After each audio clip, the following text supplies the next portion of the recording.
तो स्वागत है आपका एक बार फिर से। ये है लेक्चर नंबर 3 यानी तीसरा। तो लेक्चर नंबर 1 और लेक्चर नंबर 2 में हमने atomic structure, charge, current, potential difference, EMF और पावर के विषय में देखा। कुछ 2-4 न्यूमेरिकल भी करें उन पे।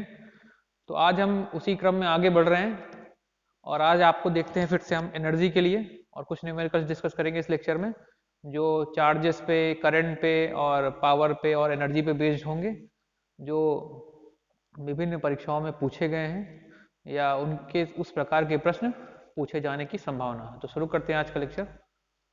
तो जैसा कि कल आपने आपको पावर के बारे में बताया कि अगर किसी एलिमेंट में पावर नेगेटिव टर्मिनल से पॉजिटिव टर्मिनल की तरफ फ्लो कर रही है तो वहां पे पावर सप्लाइड होगी, ठीक है, और पॉजिटिव से नेगेटिव होगी तो वहां पे पावर डिलीवर्ड होगी, ठीक है। तो ये कॉन्सेप्ट हमने देखा था। अब हम बढ़ते हैं आज एनर्जी की तरफ, ठीक। तो एनर्जी को देखते हैं। इलेक्ट्रिकल एनर्जी की बात कर रहे हैं यहाँ पे हम, ठीक है। एनर्जी कई प्रकार की हो सकती है, तो यहाँ पे हम इलेक्ट्रिकल एनर्जी की बात कर रहे हैं। तो एनर्जी क्या है? Energy basically capacity to do work, ठीक है। अगर किसी कार्य को करने की जो कैपेसिटी है हमारी, वही एनर्जी कहलाती है। तो एनर्जी को जो सिंपली हम डिफाइन कर सकते हैं वो ऐसे डिफाइन कर सकते हैं कि एनर्जी क्या है? Capacity to do work.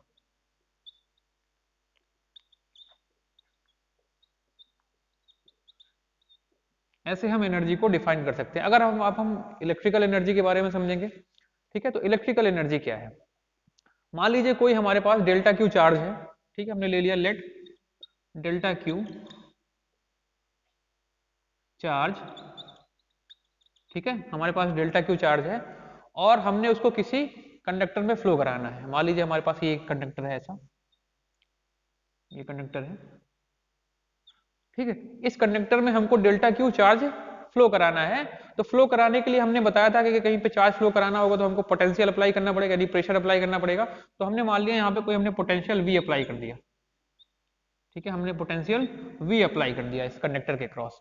अब ये डेल्टा क्यू चार्ज जो है हमको फ्लो कराने के लिए जितनी वर्क डन करना पड़ेगा वही क्या कहलाएगा? वो हमारा उसका एनर्जी कहलाएगा, ठीक है। क्या कहलाएगा? वो एनर्जी। यानी हमको delta Q of charge, delta Q amount of charge इस कंडक्टर से पास कराने के लिए, इस कंडक्टर के किसी क्रॉस सेक्शन एरिया से पास कराने के लिए जितनी भी एनर्जी रिक्वायर्ड होगी, मतलब जितनी भी हमको वर्क डन करना पड़ेगा, वो किस फॉर्म में स्टोर होगी? वो उसके एनर्जी की फॉर्म में डिलीवर्ड या डिसिपिएट होगी, ठीक है। जैसे मान लीजिए ये हमारा V पोटेंशियल है और हमको यहाँ पे डेल्टा क्यू चार्ज पे ये पोटेंशियल हमने अप्लाई किया है उसको मूव कराने के लिए। तो अगर हमने मान लिया कि ये टर्मिनल पॉजिटिव है, ये टर्मिनल नेगेटिव है, ठीक। अब इस एलिमेंट में नेगेटिव टर्मिनल से पॉजिटिव टर्मिनल की तरफ क्या हो रहा है? चार्ज फ्लो कर रहा है। तो यहाँ पे क्या होगा कि इतनी अमाउंट ऑफ एनर्जी, जितना हमने यहाँ पे वर्क डन किया, इतने अमाउंट ऑफ एनर्जी यहाँ पे क्या हो जाएगी? एब्जॉर्ब हो जाएगी। तो यहाँ पे क्या होगा? Let delta Q charge is flowing through a conductor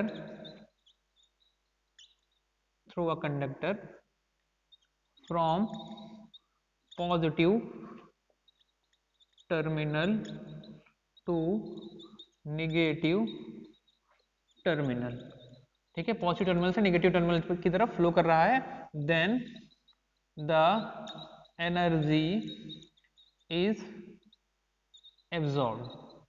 ये हमने पावर में बताया था कल कि अगर पॉजिटिव से नेगेटिव टर्मिनल की तरफ चार्ज फ्लो होने का मतलब क्या है? इलेक्ट्रॉन फ्लो होना। इलेक्ट्रॉन फ्लो होने का मतलब क्या होगा? करंट फ्लो होनी।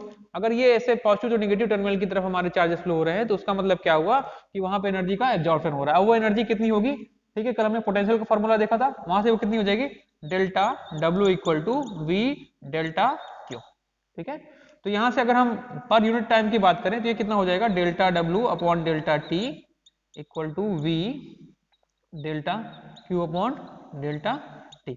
अब हम यहाँ पे आगे देखते हैं इसको। अगर मान लीजिए हम एक इंस्टेंट ऑफ टाइम के लिए बात करें, किसी इंस्टेंट ऑफ टाइम के लिए बात करें तो यहाँ पे टी क्या हो जाएगा? टी टेंस टू जीरो हो जाएगा, यानी हमको लिमिट लगानी पड़ेगी। तो यहाँ पे हम लिमिट लगाएं, limit T tends to zero delta W by delta T equal to V limit T tends to zero delta Q by delta T. ठीक है, यहाँ से आगे देखते हैं इधर। तो जब हमने लिमिट लगाया तो for instant time t tends to 0, ये क्या हो जाएगा, डेरिवेटिव में चेंज हो जाएगा। ये क्या हो गया आपका dw by dt equal to v dq by dt। अब हमको पता है dq बाई dt क्या होता है, I, यहाँ पे dw बाई dt, इसको हम लोग क्या लिखते हैं, ये क्या हो गया एनर्जी, तो dw बाई dt हो गया एनर्जी, E इक्वल टू क्या हो गया हमारा v इंटू आई, सॉरी p इंटू आई। ये हमारे पास क्या है, इतना पावर हमारा यहाँ पे रिक्वायर्ड हुआ, इतना पावर यहाँ पे रिक्वायर्ड हुआ। अब ये हमारा पावर हमने पर यूनिट टाइम के लिए देखा है, ये पावर क्या है पर यूनिट टाइम के लिए, ठीक है। तो अगर किसी निश्चित टाइम में जितना पावर डिलीवर या सप्लाई होगा वही हमारा क्या हो जाएगा, वो एनर्जी हो जाएगा, वो क्या हो जाएगा हमारा एनर्जी होगा। कल हमने ये डेरिवेशन देखा था, उसी को आगे बढ़ाते हैं। अब मान लीजिए किसी टी अमाउंट ऑफ टाइम के लिए, तो P इंटू टी, ठीक है, P into T equal to क्या हो गया, V into I into T, V into I into T. तो P डॉट इक्वल टू क्या हो जाएगा एनर्जी, ये क्या हो गया हमारा V I T, ये क्या हो गया V I T। तो ये हमारे एनर्जी का फॉर्मूला है, ये हमारे एनर्जी का फॉर्मूला है, E equal to V I into T, यानी पावर इंटू टाइम क्या हो जाएगा वहां से हमारा एनर्जी, पावर इंटू टाइम क्या हो गया एनर्जी, ठीक है। यानी किसी सर्टेन अमाउंट ऑफ टाइम में जितना पावर एब्जॉर्ब या कंज्यूम होगा वही क्या कहलाएगा, वो एनर्जी, ठीक है। तो ये है इलेक्ट्रिकल एनर्जी, ठीक। अब इलेक्ट्रिकल एनर्जी की यूनिट क्या हो गई, इलेक्ट्रिकल एनर्जी की यूनिट है हमारी वॉट, क्या है वॉट। इसको मैं हटाता हूं, नोट आगे देखते हैं हम। एनर्जी की यूनिट क्या हो जाएगी, अभी हमने देखा एनर्जी का फॉर्मूला क्या गया, P equal to P into T, ठीक है, पावर इंटू टाइम, ठीक है। तो पावर की यूनिट क्या है पता है हमको, वॉट, और ये सेकेंड, तो यूनिट क्या हो गई इसकी वॉट सेकंड, एनर्जी की यूनिट क्या हो गई वॉट सेकंड। और एक और यूनिट है जिसको हम लोग कहते हैं जूल, क्या है वो जूल। अब जो कमर्शियल यूनिट हम लोग यूज करते हैं, ठीक है, जो कमर्शियल यूनिट है हमारी, कमर्शियल यूनिट है जो हमारी एनर्जी की, वो क्या है, वो है किलो वॉट आवर, वो क्या हो गई किलो वॉट आवर। इसको हम लोग कमर्शियल यूनिट बोलते हैं। कमर्शियली हम लोग किलो वॉट आवर यूज करते हैं किसके लिए, एनर्जी को मापने के लिए। तो जैसे है कि आप जब अपनी बिल का पेमेंट करते हैं, अपने घरों पे जो भी सप्लाई यूज करते हैं, जितना इलेक्ट्रिकल सप्लाई यूज करते हैं, तो वहां पर आपका के घर पे बिल आता है, वो बिल किस में आता है, यूनिट के फॉर्म्स में, कि कितनी आपने यूनिट जो है वो खर्च की, ठीक है। आता है ना कि 10 यूनिट 15 यूनिट 50 यूनिट 100 यूनिट, जितने भी यूनिट आपके यहाँ के घर पे खर्च होती हैं, उस हिसाब से आप अपनी इलेक्ट्रिसिटी कंपनी को, यानी जो आपकी यहाँ पे जो भी अथॉरिटी हो, उसको पेमेंट करते हैं। तो किस फॉर्म में करते हैं, वो यूनिट के फॉर्म में, कि यूनिट इतने यूनिट का बिजली का पैसा हमको देना है। तो वो यूनिट क्या होता है, वो यूनिट होता है किलोवाट आवर। यानी अगर हम लोग उसकी एक यूनिट की बात करें कि जो आपके घर में एनर्जी कंज्यूम हुई, उसका एक यूनिट बराबर कितना होगा, 1 किलोवाट आवर। इसका मतलब ये होता है, ठीक है, जो आपके घर का यूनिट है। तो ये क्या है, हमारी कमर्शियल यूनिट है। मतलब अगर आपके घर में 1 किलोवाट आवर, यानी 1 घंटे में 1 किलोवाट अगर एनर्जी कंजम्पशन हुआ, तो आपका किसके बराबर होगा, 1 यूनिट के बराबर। जैसे फॉर एग्जांपल हम समझते हैं, ये मान लीजिए एक एग्जांपल मैं लेता हूं कि मैंने मान लिया आपके यहाँ पे कोई 500 वाट का, कोई 500 वाट का कोई हीटर है, कोई हीटर है आपके यहाँ 500 वाट का, ठीक। अब आपने मान लीजिए उसको 2 घंटे चला दिया, कितने घंटे चला दिया, 2 घंटे चला दिया, 2 आवर, 2 आवर। तो कितनी एनर्जी कंज्यूम कर लेगा, ये तो उसका पावर हो गया, इसका टाइम हो गया। तो कितना हो गया ये 500 इंटू 2, तो कितना हो गया ये 1000 वाट आवर। इसको हम लोग क्या लिख सकते हैं, इसको हम लोग लिखते हैं 1 किलो वाट आवर लिख सकते हैं, क्योंकि 10 टू द पावर 3, तो 1 किलो वाट आवर। अब 1 किलो वाट आवर का मतलब क्या हुआ, 1 यूनिट। तो मतलब क्या हुआ कि आपका 500 वाट का जो हीटर था, उसने 2 घंटे में कितनी बिजली खर्च कर दी, 1 यूनिट। मतलब आपको अब 1 यूनिट का पैसा देना है, समझ रहे हैं इसका मतलब क्या हुआ। तो ये कमर्शियल यूनिट है, ये क्या है, कमर्शियल यूनिट है किसकी, इलेक्ट्रिकल जो आप सप्लाई यूज करते हैं उसकी, ठीक है, किलोवाट आवर, ठीक। अब यहाँ पे आपको कुछ और चीजें बताता हूं जो परीक्षा की दृष्टि से इंपॉर्टेंट है और कैलकुलेशन में भी काफी यूज में आती है। जैसे 1 watt hour, 1 watt hour, 1 watt hour बराबर कितना हो जाएगा, देखिए यहाँ पे जूल्स में हमको कन्वर्ट करना है। देखिए 1 वाट बराबर क्या होता है, 1 वाट सेकंड बराबर क्या, एक यहाँ पे क्या हो जाएगा 1 वाट सेकंड, ये इसकी यूनिट है, ठीक है। अब हमको आवर में लिखना है, तो ये क्या हो गया 1। अब 1 आवर में कितने सेकंड होते हैं, 60 इंटू 60 यानी 60 मिनट हो जाएंगे, फिर हर में 60 सेकंड हो जाएंगे। तो 1 वाट आवर बराबर क्या हो जाएगा हमारा 3600 जूल। 1 वाट आवर बराबर कितना हो गया 3600 जूल, इसको आप याद रखेंगे। ऐसे 1 किलोवाट आवर बराबर कितना होगा, 1 किलोवाट आवर, इसका बराबर कितना हो जाएगा आपके यहाँ पे कितना हो गया, या इसको हम लोग ऐसे भी लिखते हैं, कहीं कहीं लिखा मिल जाएगा आपको 3.6 into 10 to the power 3 joule. ठीक है, अब 1 किलोवाट आवर मतलब क्या होगा, 1 वाट आवर बराबर इतना है, तो किलो का मतलब क्या होगा, 10 टू दी पावर 3 से और मल्टीप्लाई करें हम, तो ये 1 किलोवाट आवर बराबर कितना हो जाएगा, 3.6 into 10 to the power 6 joule. ये क्या हो गया, 1 किलोवाट आवर, ये हो गया आपका 1 किलोवाट आवर। क्यों, क्योंकि 1 वाट आवर, 1 वाट सेकंड है ना, ये आपको वाट आवर में कन्वर्ट करना है, तो आवर को सेकंड में कन्वर्ट करना पड़ेगा जूल में कन्वर्ट करने के लिए, क्योंकि 1 वाट सेकंड बराबर 1 जूल है ना। यहाँ पे आप लोग देख सकते हैं ना, 1 वाट सेकंड बराबर क्या होता है, 1 जूल, 1 जूल। ठीक है, तो हमको क्या कन्वर्ट करना है, उसको जूल में कन्वर्ट करना है, तो 1 वाट आवर को हमने किस में कन्वर्ट किया, पहले 1 वाट इंटू सेकंड में, तो सेकंड में कन्वर्ट करने के लिए हमने क्या किया, आवर को सेकंड में कन्वर्ट किया, तो 1 आवर बराबर क्या होता है, 60 इंटू 60, यानी 1 घंटे में 60 मिनट होंगे और 60 सेकंड होंगे, तो मल्टीप्लाई करने के बाद कितना जूल मिल गया, इतना जूल।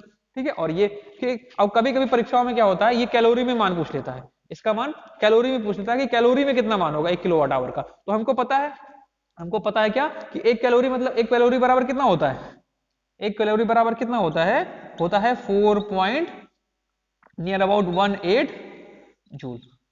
ठीक है, अब आपको क्या चाहिए, इसको कैलोरी में चाहिए, तो क्या करें, इसको हमको डिवाइड करना पड़ेगा, तो हम क्या कर देंगे, इसको डिवाइड कर दें, तो 1 किलो वॉट आवर बराबर 3.6 into 10 to the power 6 upon 4.18, ये किस में आ जाएगा, कैलोरी में, ये किस में आ जाएगा, कैलोरी में। तो ये नियर अबाउट आपका आता है कितना, 1 नियर अबाउट ये आपके आएगा कि 1 किलोवाट आवर बराबर ये आ जाएगा 1.8 समथिंग, ये आपका आ जाता है लगभग, सॉरी मैं एक मिनट अभी कैलकुलेशन करके बताता हूँ एग्जैक्ट वैल्यू, तो ये आ जाएगा आपका लगभग 860 या 800 into 10 to the power 3 calorie के आसपास। ठीक है, ये लगभग इतना आ जाता है। ठीक, तो इतना आप इसको नोट कर लेंगे। ठीक, तो इतनी चीजें आप इसमें याद रखिए। ठीक, कैलकुलेशन करके देख लेंगे, हो सकता है थोड़ा कैलकुलेशन में मिस्टेक हो, तो ये जो है यहाँ पे 860 के आसपास लगभग इतना ही आएगा, तो 860 into 10 to the power 3 calorie के यहाँ पे 6 हो जाएगा। ठीक है, 3 होगा। ठीक, ठीक है, इतना कैलोरी।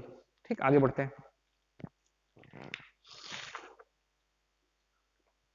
इसको आप नोट कर लीजिए, फिर मैं इसको हटा देता हूं। अब हम कुछ न्यूमेरिकल्स करने जा रहे हैं, ठीक है, जो कि अपने चार्जेस पे, करंट पे, पावर पे और एनर्जी पे बेस्ड होंगे। ठीक है, और पोटेंशियल पे बेस्ड होंगे। ठीक, तो इस टाइप के कुछ न्यूमेरिकल हम करने जा रहे हैं। ठीक, अब आगे बढ़ते हैं। ठीक, क्वेश्चन नंबर 1 की तरफ। ठीक है, क्वेश्चन नंबर 1 की तरफ, ये कुछ क्वेश्चंस हैं जिनको हम सॉल्व करेंगे। ठीक है, कुछ ये बेसिक टाइप के क्वेश्चंस हैं, फिर हम थोड़ा और अच्छे क्वेश्चंस पे आगे बढ़ेंगे। देखिए पहले क्वेश्चन में क्या कहा है कि if a 180 coulomb of charge pass through a conductor in 90 seconds then the current in the conductor is। ठीक है, ये जेई लेवल के क्वेश्चंस हैं, या क्या बोलते हैं इलेक्ट्रिशियन है, और उसके लिए भी ये क्वेश्चंस है। ठीक है, टेक्नीशियन लेवल पर, तो ये बहुत छोटा क्वेश्चन है, तो लेकिन हम लोग यहाँ से स्टार्ट करके थोड़े कुछ अच्छे क्वेश्चंस भी देखेंगे। इसमें क्या कह रहा है कि हमको 180 कूलम चार्ज जो है वो पास हो रहा है कहीं पे 90 सेकंड्स में, तो करंट बताना है। तो ठीक, ये एकदम बेसिक है, तो हमको बेसिक फार्मूला पता है। ठीक, पहली बात तो क्या दिया है, क्यू कितना दिया है 180 कूलम।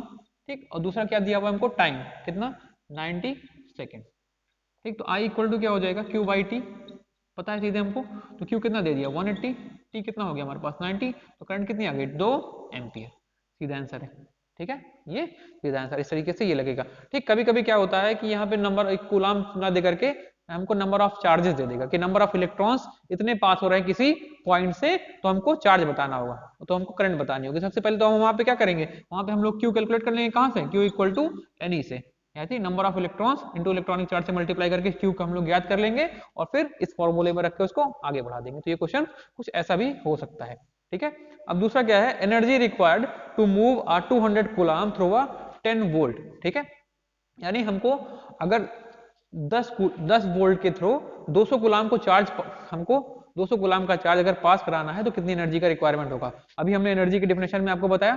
ठीक है, तो क्या होता है, एनर्जी रिक्वायर्ड इक्वल टू क्या हो जाएगा, वो W या E कुछ भी हम लिखें, W और E इक्वल टू क्या हो जाएगा, V into Q, V into Q.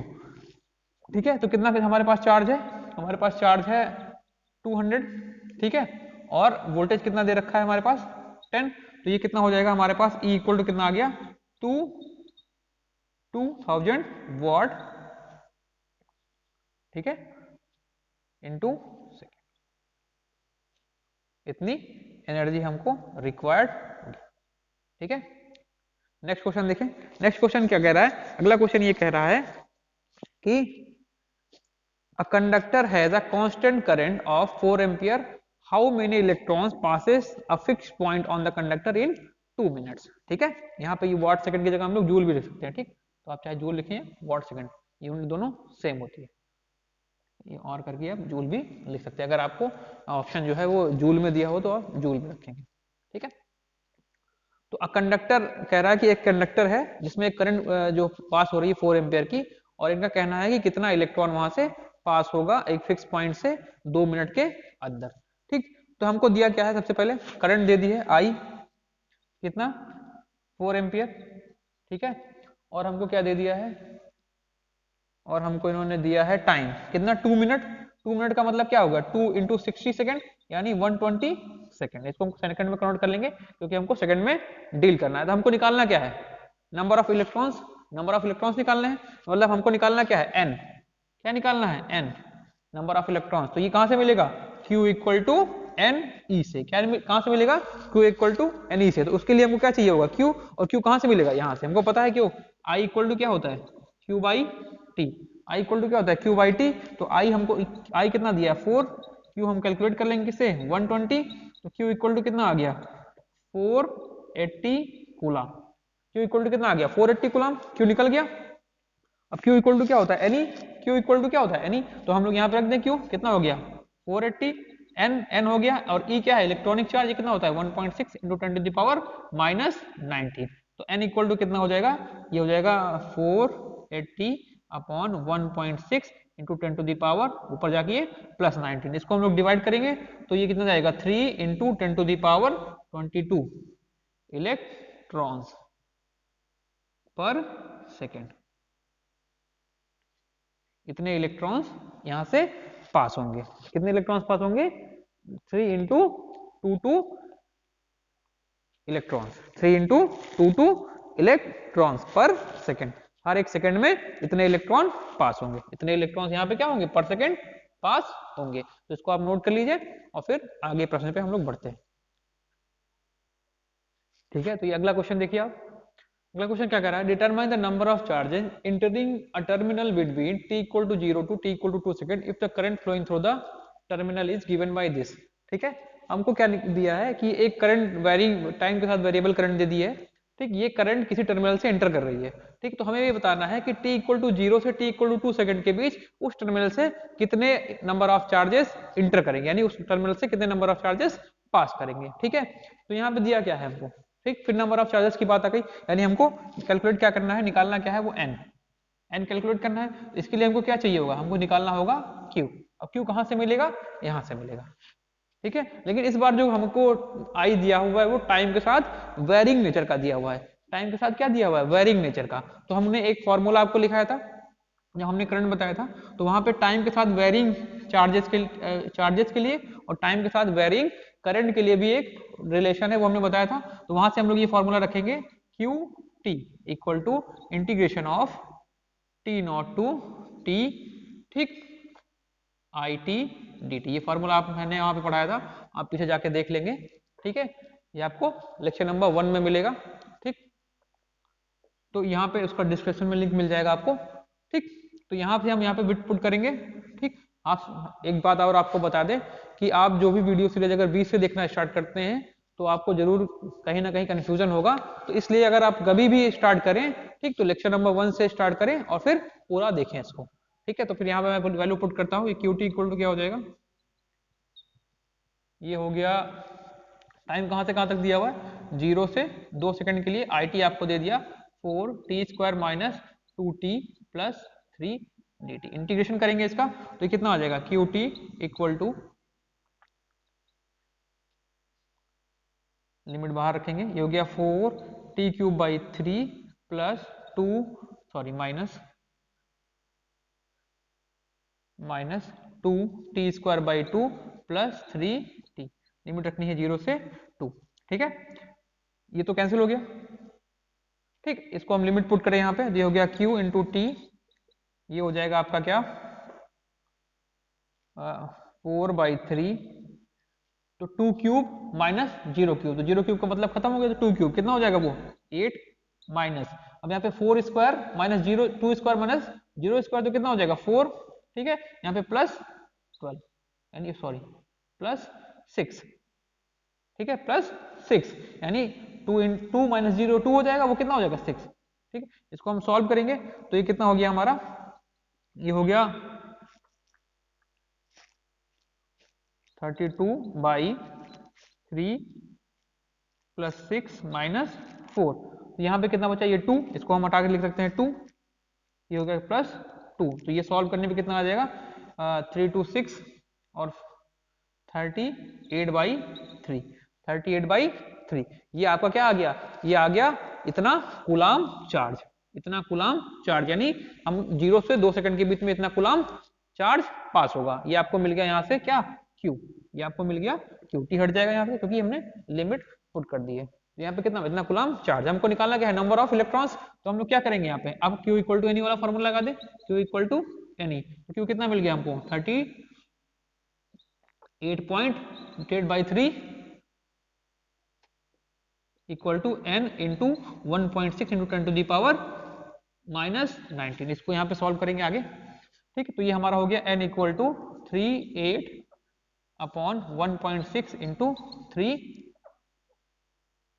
ऊपर चला गया 10 टू दी पावर +19।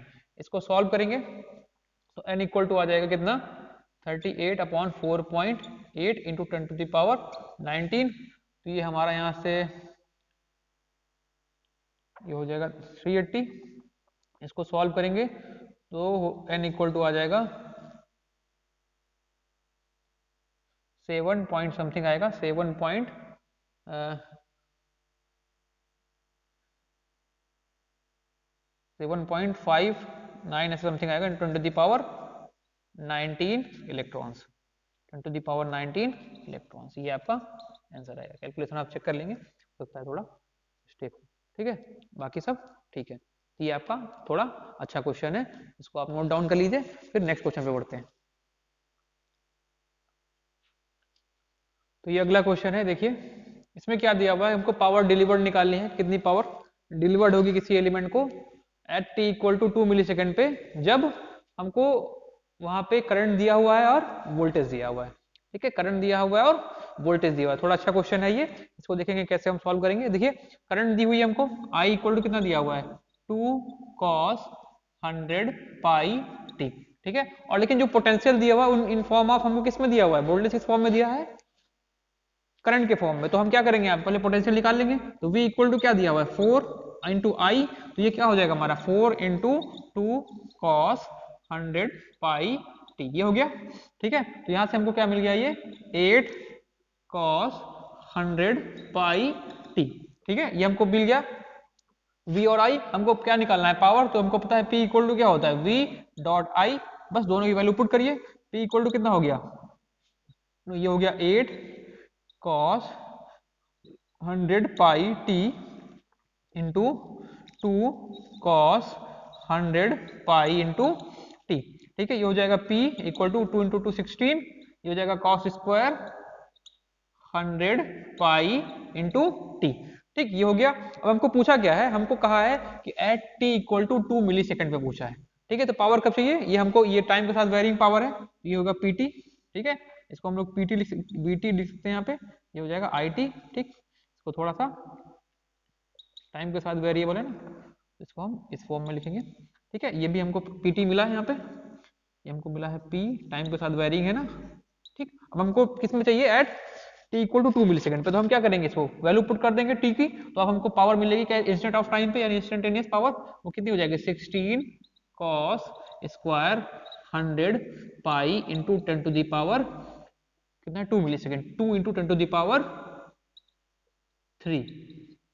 ठीक, इतना वाट। अब इसको यहाँ पे देखें आगे, तो ये कितना हो जाएगा, हो जाएगा P equal to 16 cos square, तो ये हो गया यहाँ पे कितना,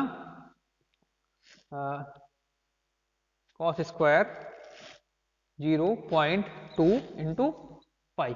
ठीक, इसको आप कैलकुलेट करेंगे और P के आंसर वॉट में निकाल लेंगे। ठीक है, वॉट में इसको कैलकुलेट कर लेंगे।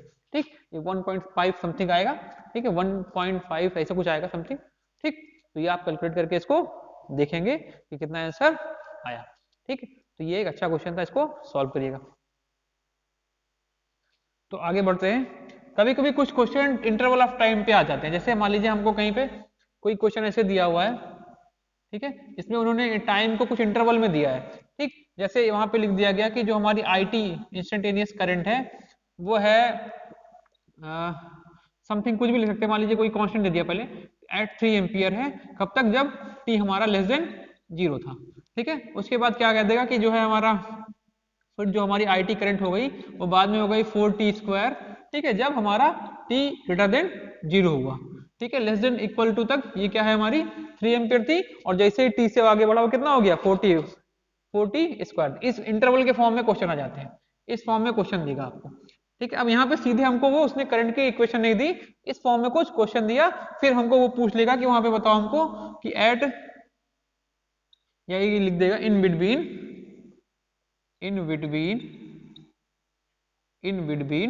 t equal to in between t equal to 0 to 2 second number of charges passed, number of charges passed। अब इस टाइप के क्वेश्चन को किस तरह से डील करेंगे, इस टाइप के क्वेश्चन को डील करने के लिए हम लोग क्या करेंगे, यहाँ पे आपकी वैल्यूज पुट करेंगे। क्या करेंगे, वैल्यूज पुट करेंगे। कैसे, यहाँ पे QT इक्वल टू क्या हो जाएगा, ऐसे QT, अब हमने पढ़ा था ना इंटीग्रेशन ऑफ, तो इंटीग्रेशन ये क्या हो गया, ये हो गया 0 टू t0, यानी जब वहां पे लेस देन था, जिस समय लेस देन था वो तो फिक्स वैल्यू हो गई, उतनी वैल्यू कितनी हो गई, फिक्स, तो उसको हम लोग सीधे लिख सकते हैं 3 एम्पियर। प्लस आगे के लिए फिर यहाँ से ये क्या हो जाएगा, t0 से t, तो t0 से t के लिए कितनी इक्वेशन आ गई, 4t², और ये कितना हो गया 3 प्लस t0 से t कितना आ गया, यानी 0 से 2 सेकंड के बीच 4t²। इसको सॉल्व करेंगे हम और फिर ऐसे वैल्यूज की कैलकुलेट करेंगे। तो जब भी क्वेश्चन इस फॉर्म में आए तो आपको पहले क्या करना है, इसको ऐसे इक्वेशन के फॉर्म में बदलना है और फिर उसी तरीके से सॉल्व करना है जैसे हमने क्वेश्चन नंबर 4 को सॉल्व किया था। ठीक है, तो ये ऐसे टाइप के क्वेश्चन को आपको इस तरीके से डील करना है। ठीक है, आगे बढ़ते हैं।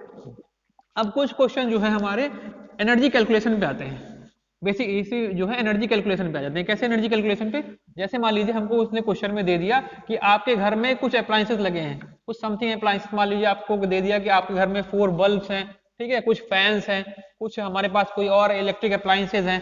ठीक है, वो आपको कुछ टाइम पीरियड दे देगा कि इतने दिन टाइम पीरियड पे वो चल रहे हैं। ठीक, कुछ टाइम पीरियड पे चल रहे हैं, तो आपको बताना होगा कि उस ड्यूरेशन में कितना एनर्जी कंज्यूम हुआ, या कभी कभी पूछ लेता है कि होल डे में कितना एनर्जी कंज्यूम किया, यानी 24 आवर्स में कितना एनर्जी कंज्यूम हुआ। तो देखेंगे किस टाइप के क्वेश्चन होते हैं वो। जैसे मान लीजिए उन्होंने क्वेश्चन में दे दिया कि in a house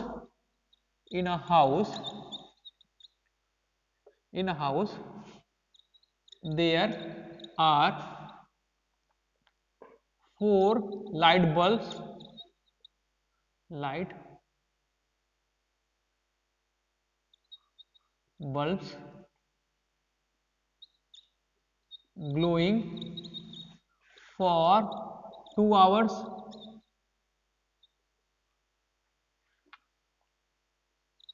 having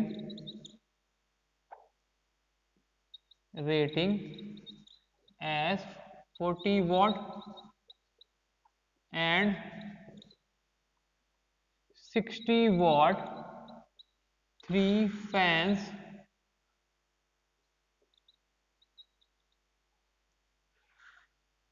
working for 5 hours and another appliance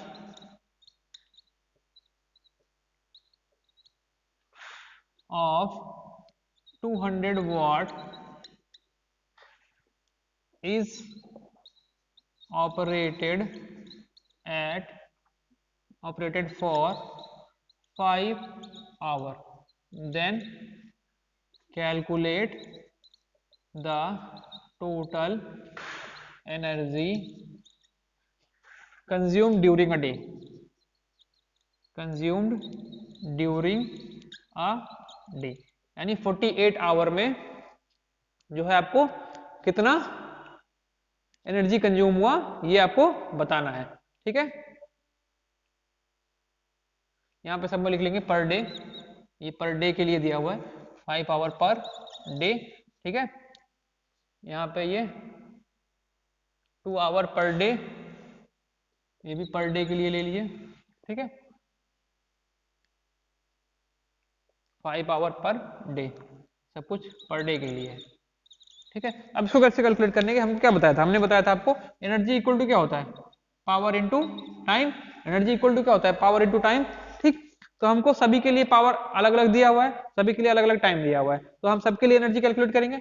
ये E1 इक्वल टू क्या हो जाएगा, E for light plus E for next क्या है fan plus E for appliance, इन तीनों के लिए एनर्जी कैलकुलेट करेंगे। तो जो हमारी लैंप है वो एक दिन में कितना वर्क कर रही है, 4 लैंप्स हैं और वो 40 वाट की है, 2 आवर चल रही है। ठीक है, ये कितना हो जाएगा, 4 लैंप्स हैं, 40 वाट इनका पावर हो गया, और वो कितने घंटे वर्क कर रही है, 2 घंटे पर डे वर्क कर रही है। तो ये हो गया लैंप का एनर्जी कंजम्पशन होल डे के लिए। प्लस अब इसके बाद क्या है हमारे पास, 3 फैंस हैं, कितने फैंस हैं, 3, कितने वाट के हैं वो, 60 वाट के हैं, कितने देर वर्क कर रहे हैं, 5 घंटे 5 घंटे वर्क कर रहे हैं। ये हमारा एनर्जी कंज्यूम्ड बाई फैन आ गया। ठीक है, फिर आगे अप्लायंस को देखेंगे, अप्लायंस हमारा कितना है, अनदर अप्लायंस नंबर एक ही है उसका, तो एक अप्लायंस हो गया, उसका वोल्टेज कितना है 200 और कितने घंटे काम कर रहा है वो, 5 घंटे काम कर रहा है। ठीक, तो ऐसे हम एनर्जी कैलकुलेट करेंगे। ये कितना हो गया 160 इंटू 2, कितना हो गया ये 320। ठीक, ये कितना हो गया प्लस ये कितना हो गया 900 प्लस 1000 प्लस 1000, तो हमारा टोटल कितना हो गया, ये हो गया 2200। ठीक है, तो टोटल एनर्जी कंज्यूम कितनी होगी, इतनी वाट आवर, इतने वाट आवर। तो इसको हम लोग किस में लिख सकते हैं, किलो वाट आवर में लिख सकते हैं, तो कितना हो जाएगा 2.2 किलो वाट आवर, यानी 2.2 किलो वाट आवर। तो कितना टोटल एनर्जी कंजम्पशन हुआ दिन भर में, 2.2 kilowatt hour per day. तो पर डे हमारा एनर्जी कंजम्पशन कितना आया, 2.2 किलो वाट आवर।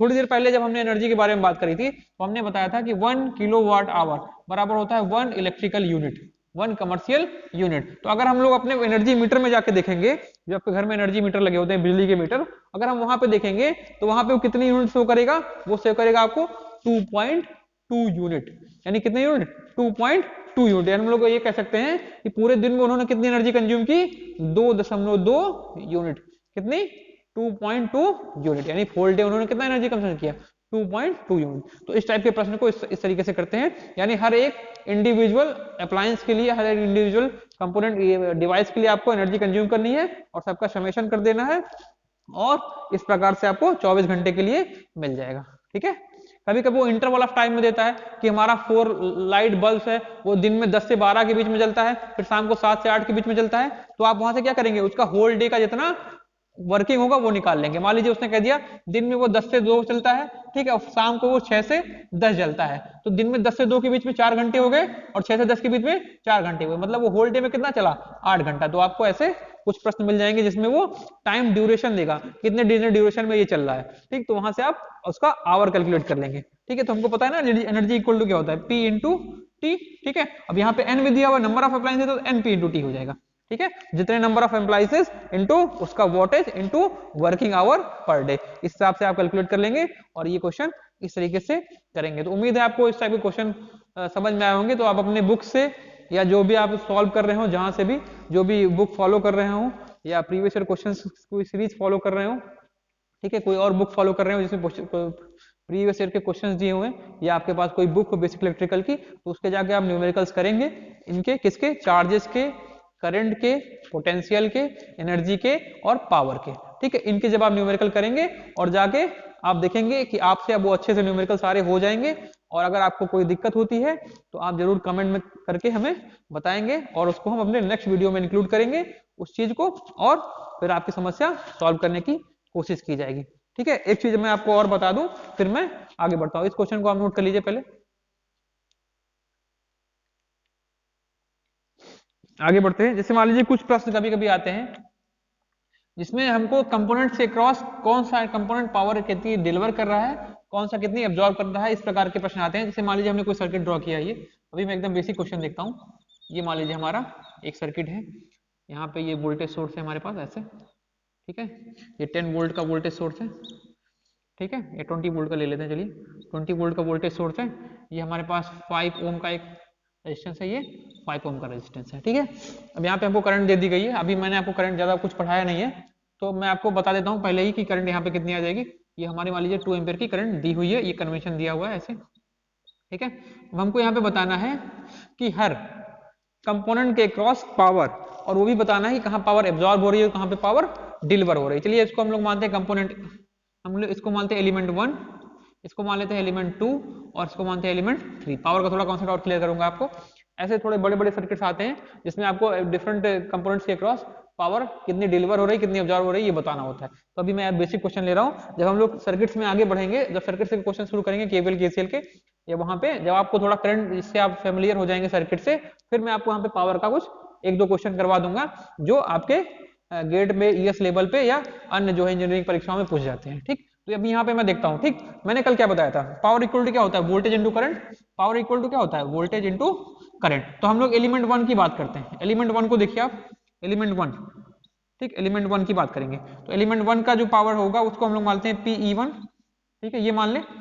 अब यहाँ पे देखिए आप, यहाँ पे पावर देखिए कहाँ से एंटर कर रहा है, नेगेटिव टर्मिनल से। पावर करंट कहाँ से एंटर कर रही है, नेगेटिव टर्मिनल से। ये ऐसे करंट जा रही है ना, ये ऐसे जाएगी, ऐसे घूम के ऐसे आएगी, तो इंटर किधर से कर रही है, नेगेटिव टर्मिनल से। हमने बताया था जब कहीं भी अगर नेगेटिव टर्मिनल से करंट एंटर कर रही होती है, अगर कहीं भी नेगेटिव टर्मिनल से करंट एंटर कर रही होती है, तो करंट का साइन हम लोग नेगेटिव ले लेते हैं, तो पावर वहां पे क्या आ जाती है, माइनस। पावर क्या होती है, माइनस। तो यहाँ पे V कितना है इसका, 20, V कितना हो गया 20, और यहाँ पे आई कितना हो जाएगा यहाँ पे 2 एम्पियर, क्योंकि सीरीज सर्किट है तो हर जगह करंट सेम होगी, तो कितना हो जाएगा 2, ये कितना हो गया -40, ठीक है। अब देखिए हमने वो भी बताया था कि अगर करंट हमारी नेगेटिव टू पॉजिटिव जा रही है, अगर करंट हमारी नेगेटिव टू पॉजिटिव जा रही है, तो वो एलिमेंट क्या कर रहा होगा, वो एलिमेंट पावर डिलीवर कर रहा होगा, यानी पावर सप्लाई कर रहा होगा। यहाँ पे क्या होगी, सप्लाइड। ये पावर कौन सी है, सप्लाइड, इतनी पावर सप्लाई हुई, ठीक है, इतनी पावर सप्लाई हुई। अब यहाँ पे देखिए हम लोग अब चलते हैं एलिमेंट नंबर 2 में, एलिमेंट नंबर 2 में। तो ये हो गया PE2। एलिमेंट नंबर 2 में पहुंचे, जैसे एलिमेंट नंबर 2 में पहुंचेंगे, यहाँ पे हम लोग देखेंगे, तो यहाँ पे देखिए हमको यहाँ पे वोल्टेज चाहिए, वोल्टेज चाहिए ना आपको, V इंटू आई चाहिए, ठीक है। आई स्क्वायर आर भी हम लोग कर सकते हैं, कोई दिक्कत नहीं, लेकिन अभी हमको क्या चाहिए, वोल्टेज। चलिए हम निकाल लेते हैं। तो हमको V इंटू आई आर, ये आपको बेसिक आइडिया होगा, ये थोड़ा सा हम लोग अगर डिटेल में समझेंगे। V equal to I R होता है ना, तो आई यहाँ पे कितना दिया हुआ है 2, आर कितना है 5, यहाँ पे वोल्टेज कितना मिल जाएगा 10 वोल्ट, ठीक है। ऐसे ही यहाँ पे ये 5 है, 2 वोल्ट, तो यहाँ पे भी वोल्टेज कितना मिल जाएगा 10 वोल्ट, ठीक है। इतना आप आइडिया रखिए, ठीक है। आगे मैं समझाऊंगा V equal to I R, ohm's law हम लोग डिटेल में डिस्कस करेंगे, तो आपको इतना बेसिक आइडिया होगा ही कि V इक्वल टू क्या होता है, आई इंटू आर, ओम्स लॉ से। तो आई यहाँ पे दिया हुआ है, आर यहाँ पे दिया हुआ है, इसके क्रॉस हमको वोल्टेज मिल गया, ऐसे इसके क्रॉस वोल्टेज मिल गया। अब देखिए इस एलिमेंट में, देखिए इस एलिमेंट में हमारी करंट इंटर किधर से कर रही है, पॉजिटिव टर्मिनल से। करंट किधर से इंटर कर रही है, पॉजिटिव टर्मिनल से, तो हमारी पावर क्या होगी, पॉजिटिव होगी। पावर क्या होगी, पॉजिटिव, और वो कितनी होगी, वोल्टेज हमारा कितना है यहाँ पे 10, करंट कितनी है 2, तो कितना हो गया 2, यानी हमारे पास +20। ये कहाँ पे वॉट है, ये भी वॉट। अब यहाँ पे देखिए क्या है, पावर कितनी क्या आई, पॉजिटिव। पॉजिटिव मतलब क्या होगा, ये यहाँ पे एब्जॉर्ब हो रही है, क्या हो रही है, एब्जॉर्ब, यानी एलिमेंट ये क्या कर रहा है, हमारा पावर एब्जॉर्ब कर रहा है। तो पावर नंबर हमको 2 भी मिल गया। अब हम इस एलिमेंट के क्रॉस चलते हैं। इस एलिमेंट में भी देखिए करंट कहाँ से यहाँ पे आई, सेम करंट होगी, सीरीज सर्किट है, यहाँ पे 2 एम्पियर की करंट है, ठीक है। किधर से एंटर कर रही है, पॉजिटिव टर्मिनल से। पॉजिटिव टर्मिनल से एंटर करेगी, तो मतलब एलिमेंट नंबर 3 पे देखते हैं हम लोग, PE3। एलिमेंट नंबर 3 पे देखिए पॉजिटिव टर्मिनल से एंटर करी, तो साइन क्या हो जाएगा, पॉजिटिव, साइन क्या हो गया पॉजिटिव, और कितना वोल्टेज है 10, करंट कितनी है 2, तो 10 इंटू 2 कितना हो गया +20 वॉट, +20 वॉट। ये भी क्या हो गया एब्जॉर्ब, ये भी क्या हो गया एब्जॉर्ब, ठीक है। तो ये हमको पता चल गया, ठीक। जो करंट, जो पावर नेगेटिव होगी, यानी जहां पे भी करंट हमारी नेगेटिव टर्मिनल से एंटर कर रही होगी, यानी वहां पे पावर नेगेटिव होगी, मतलब वो कंपोनेंट हमारा पावर डिलीवर कर रहा होगा। और जहां पे हमारी करंट पॉजिटिव टर्मिनल से एंटर कर रही होगी, यानी जहां पे हमारी पॉजिटिव पावर जो पॉजिटिव आएगी, वहां पे हमारा क्या होगा, वहां पे हमारा ये पावर एब्जॉर्ब हो रहा होगा, वहां पे पावर एब्जॉर्ब होगा। तो ये हमारा पावर एब्जॉर्बिंग एलिमेंट है दोनों, ये पावर डिलीवरिंग एलिमेंट हो गए। तो आपको मुझे उम्मीद है कि आपको कंफर्म हो गया होगा कि कैसे हम पता करते हैं कि कहाँ पे एब्जॉर्ब हो रहा है और कहाँ पे डिलीवर हो रहा है। और वहां पे कल हमने एक और चीज बताई थी आपको, लेक्चर नंबर 2 में हमने ये बताया था कि अलजेब्रिक सम ऑफ पावर हमेशा क्या होता है, जीरो। ठीक है, यानी एनर्जी कंजर्वेशन लॉ क्या बताता है कि एक एट इंस्टेंट ऑफ टाइम किसी भी सर्किट में जो हमारी नेट पावर होगी वो क्या होगी, जीरो होगी। ठीक है, एट इंस्टेंट ऑफ टाइम किसी भी सर्किट में जो नेट पावर होगी वो जीरो होगी। इसका मतलब हमने कल बताया था कि जितनी पावर सप्लाइड होगी, ठीक है, जितनी पावर सप्लाइड होगी वो नेगेटिव ऑफ पावर एब्जॉर्ब के बराबर होगी। या हम लोग ये कह सकते हैं कि power supplied plus power absorb, इनका दोनों का समेशन क्या आना चाहिए, जीरो। इनका दोनों का समेशन क्या आना चाहिए। अब यहां पे देखिए हमारी पावर सप्लाइड कहां पे है, ये कितना हो गया -40, ये कितना हो गया -40, और पावर एब्जॉर्ब क्या है 20 + 20 कितना हो गया 40, तो कितना हो गया +40। ये आप देखिए कितना आ गया, ये जीरो। तो ये हमारा एनर्जी कंजर्वेशन लॉ को भी फॉलो कर रहा है, और हमने अपना पावर जो कैलकुलेशन था वो भी वेरीफाई कर लिया। अगर delta P equal to circuit में जीरो आ जाता है तो इसका मतलब क्या हुआ कि हमारा कैलकुलेशन सही था और हमने सही पावर कैलकुलेट करी डिफरेंट एलिमेंट के अक्रॉस, और उनका सही साइन भी हमने पुट किया हुआ है। ठीक है, किसकी, ड्रिफ्ट वेलोसिटी, काफी इंपॉर्टेंट कॉन्सेप्ट है ड्रिफ्ट वेलोसिटी। तो समझेंगे कि ड्रिफ्ट वेलोसिटी क्या होता है। ठीक है, v स्मॉल d से हम लोग इसको डिनोट करते हैं। तो ड्रिफ्ट वेलोसिटी है क्या, बेसिकली समझेंगे हम लोग इसको पहले डिटेल में। चलिए हम कोई एक क्रॉस सेक्शन एरिया एज्यूम करते हैं कंडक्टर का। ये मान लीजिए कोई कंडक्टर है, उसका हमने एक क्रॉस सेक्शन काट के आपको दिखाया है। ये पूरा एक हमने लेंथ ले ली और ये इसका क्रॉस सेक्शन एरिया है। तो हमने को क्या पता है कि यहाँ पे इलेक्ट्रॉन्स होते हैं। ठीक है, इलेक्ट्रॉन्स हैं ऐसे, अभी हम इलेक्ट्रॉन्स से भरे हुए हैं, काफ़ी संख्या में है, लेकिन मैं थोड़ी संख्या में आपको दिखा रहा हूँ अभी। ठीक, और कुछ यहाँ पे एटम्स भी होंगे ऐसे। ठीक है, जहाँ से इलेक्ट्रॉन्स बाहर आए एटम्स इस प्रकार पड़े होंगे। ठीक है, अब मान लीजिए हमने कोई एक ईएमएफ सोर्स इसको कनेक्ट कर दिया एटम कंडक्टर पे। तो अब होगा क्या, हमने बताया था अपने प्रीवियस लेक्चर में कि जब भी हम कोई ईएमएफ सोर्स कनेक्ट करते हैं, जब भी कोई ईएमएफ सोर्स कनेक्ट करते हैं किसी कंडक्टर के क्रॉस, तो वो क्या करता है, एक इलेक्ट्रिक फील्ड सेटअप कर देता है। ठीक है, एक इलेक्ट्रिक फील्ड सेटअप कर देगा कंडक्टर में। अब उस इलेक्ट्रिक फील्ड के कारण क्या होगा कि जो यहाँ पे इलेक्ट्रॉन्स हैं या जो भी चार्जेस हैं वो क्या करेंगे, फोर्स उन पे एक्ट करने लगेगा। ठीक है, तो हमने बताया कि फोर्स जो है वो इलेक्ट्रॉन्स का बैटरी के पॉजिटिव टर्मिनल की तरफ लगता है। तो ये क्या होगा, इनका एक नेट मूवमेंट स्टार्ट होगा। यानी ये हम मान लें, ये इस इलेक्ट्रॉन को अगर हम कंसीडर करते हैं, ये बीच वाला इलेक्ट्रॉन, तो हम लोग इसका थोड़ा आपको मूवमेंट दिखाते हैं कि कैसे मूवमेंट हो रहा है इसका। ठीक, तो ये मान लीजिए ये इलेक्ट्रॉन चलना स्टार्ट किया ऐसे, तो जैसे ही ये चलेगा, ठीक है, तो आपको दिखेगा कि हाँ ये क्या है, ऑब्स्ट्रक्ट, इसके बीच में क्या आ गया, एटम आ गया, तो तुरंत यहाँ पे टकराया वो। ठीक, अब क्या हुआ कि टकराने के बाद क्या हुआ, इसका मोशन बदला, मतलब इसका पाथ बदल गया। ठीक है, या इसकी वेलोसिटी चेंज हुई, फिर ये कहाँ पे आया, फिर ये ऐसे ही आएगा, फिर टकराएगा आगे आके, फिर ऐसे टकराएगा, इस इलेक्ट्रॉन से टकरा गया, फिर आके इस एटम से टकराएगा, फिर ऐसे नीचे जाएगा, फिर ऐसे आगे बढ़ेगा।